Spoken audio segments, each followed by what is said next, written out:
நம்ம light room app open பண்ணிக்கணும். Light room ஆப்பில் அந்த 3 இதை சூஸ் பண்ணிங்கன்னா லைட்டுன்னு ஒன்று இருக்கும். அதில் போய் அந்த க்ரீன் கலரு நான் பண்ணுறது அப்படியே பண்ணுங்கள். ரெட் கலர் லைட்டாக இது பண்ணிக்கோங்க. இதை நான் என்னோடய ஃபோட்டோக்கு ஏற்ற மாதிரி தான் பண்ணுறேன்.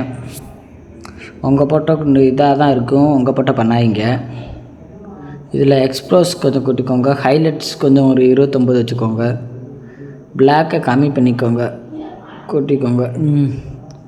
நம்ம இந்த ஆரஞ்சு கலர் இருக்கிறது ஸ்கின் கலரு. அது லைட்டாக கீழே லூமினேஷன் மட்டும் அட்ஜஸ்ட் பண்ணிங்கன்னா நீங்கள் ஒயிட் ஆகுங்க. இது நம்ம ஷேட் கலரு, அந்த கத்திரிப்பு கலர் நம்ம மாற்றுறோம், அதனால ஷேட் கலர் இதாகுது. டன் கொடுத்துருவோம். இப்போ எஃபெக்டில் போய் கிளாரிட்டி நல்லா கொஞ்சம் கிளாரிட்டி பண்ணிக்கிடுவோம். என் ஃபோட்டோக்கு ஏற்ற மாதிரி கிளாரிட்டி பண்ணிக்கிறேன். மறுபடியும் போய் டெம்பரேச்சர் ஒரு +1 அந்த மாதிரி மட்டும் வைங்க, ஏன்னா நமக்கு அந்த எல்லோ கலர் எஃபெக்ட் கிடைக்கும்.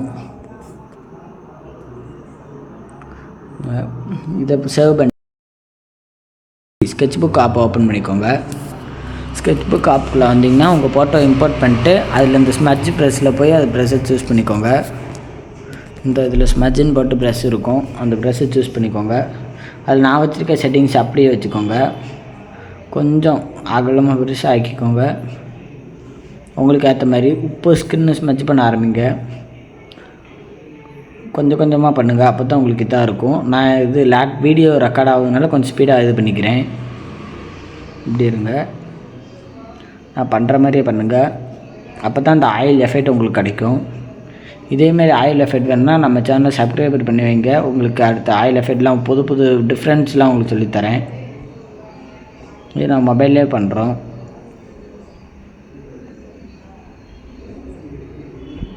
இந்த கண்ணுக்கிட்ட அந்த ஓரத்தில் எல்லாமே சைஸை குறைச்சி பண்ணுங்கள். ஒரே சைஸில் பண்ணிங்கன்னா நல்லா இருக்காது, அச்சு தெரியும். அந்த கேப்லாம் நல்லா பண்ணுங்கள். நமக்கு அந்த எஃபெக்ட் நமக்கு கொஞ்சம் கிடைக்குது. இது வெறும் சாதா எஃபெக்ட் தான். இதில் ஃபுல் எஃபெக்ட் நம்ம மறுபடியும் இது பண்ணணும். ஃபஸ்ட்டு இதை நான் ஸ்மெட்ச் பண்ணிக்கிறேன். அந்த டார்க் இது தெரியாமல் பார்த்துக்கோங்க. நம்ம கிளாரிட்டி பண்ணோம்ல, அதுலேருந்து ஸ்மெட்ச் பண்ணும்போது தான் நமக்கு இந்த எஃபெக்ட் கிடைக்கும்.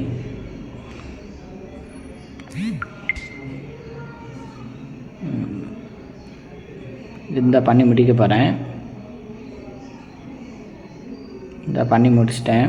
இந்த காற்றுக்கிட்ட மட்டும் கொஞ்சம் இதாக இருக்குது, அதையும் பண்ணிக்கிறேன். இதை சேவ் பண்ணிக்கோங்க. மறுபடியும் உங்கள் லைட் ரூம் ஆப்பை ஓப்பன் பண்ணிக்கோங்க. சேவ் பண்ணிட்டு லைட் ரூம் ஓப்பன் பண்ணிட்டு மறுபடியும் அந்த செட்டிங்ஸில் கிளாரிட்டி அட்ஜஸ்ட் பண்ணுங்கள். மறுபடியும் கலர்ஸில் வந்து ஆரஞ்சு கலர் லூமினஸ் அட்ஜஸ்ட் பண்ணுங்கள். மறுபடியும் பிளாக்கை கம்மி பண்ணிக்கோங்க, நமக்கு அந்த எஃபெக்ட் கிடச்சிரும். உங்களுக்கு கொஞ்சம் டிஃப்ரெண்ட் வேணும்னா நீங்கள் இது பண்ணிக்கோங்க.